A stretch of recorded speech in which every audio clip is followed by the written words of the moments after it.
Why people in South Padre and all over Texas and Mexico were so well prepared for Alex is the work of hurricane hunters. These brave men and women fly into the heart of a hurricane to help meteorologists get a better sense of the storm's strength and its path. Our own Chief Keefe got the rare chance to ride along as the hunters flew into the eye of Alex. He joins us now with more on this story you'll see only on 39 News.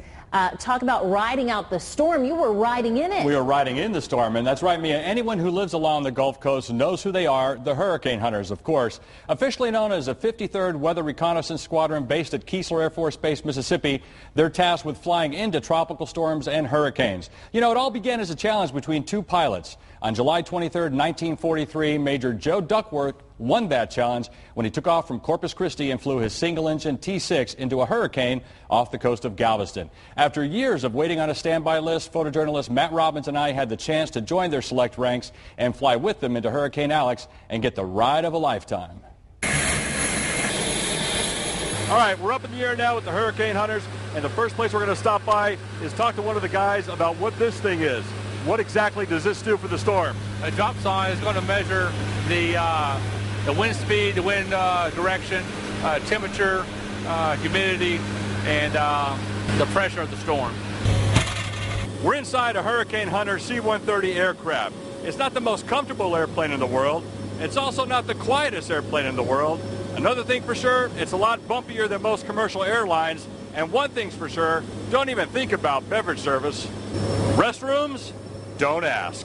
We're now about 12 miles away from the high of Hurricane Alex. At flight level 5,000 feet, that's where we are above the Gulf of Mexico. Maximum winds are about 85 miles per hour. At the surface, they're now approaching hurricane force, and it's the weather officer's job to use the equipment to determine exactly what those wind speeds are. If we can get better information and data, the lower we go, the better it is, but it's not as safe, especially if we're going into a hurricane. You really want to be 500 feet off the surface of the water. It's just too turbulent. So if you go up to about 5,000, 10,000 feet, that's when the Smurf comes into its prime and allows us to get the information that we need. Approaching the eye. All right, we just passed through the eye wall of Hurricane Alex. Now we're in the center of the eye. On the way in, winds topped out around 80 to 85 miles per hour. And when they dropped that drop zone down to the center of the eye, they had a wind speed of 1 mile per hour. And now it's back on through for another pass. Breaking into the eye is a really interesting sight. Not many people get to see that. All right, it's about 8 o'clock on Wednesday night. Alex is now about 12 to 15 miles offshore.